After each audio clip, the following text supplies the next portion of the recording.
నేను మీ KS Naidu. KS నేను సైతం ప్రశ్నిస్తా యూట్యూబ్ ఛానల్ స్వాగతం. ఈ నెల డిసెంబర్ 10వ తారీఖు 2024న సిపిఎస్ రద్దు విషయంలో గతంలో 2019 ఎలక్షన్ క్యాంపెయిన్లో జగన్మోహన్ రెడ్డి సిపిఎస్ రద్దు చేస్తానన్న తర్వాత వచ్చిన తర్వాత ఇవి సాధ్యాసాధ్యాలను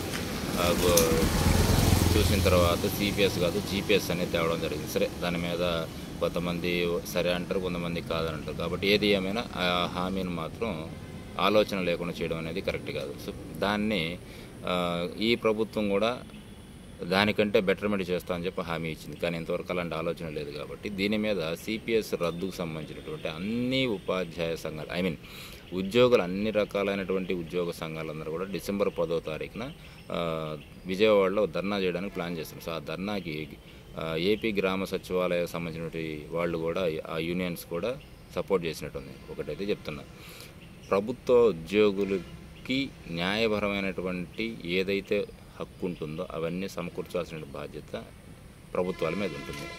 కానీ రాజకీయ లబ్ధి కోసం, రాజకీయ ఓట్ బ్యాంక్ కోసం చేయడం అనేది ఎంతవరకు కరెక్టు? సో వీళ్ళ యొక్క న్యాయమైన పోరాటం జరుగుతుందా లేదనేది చూడాలి. Thank you.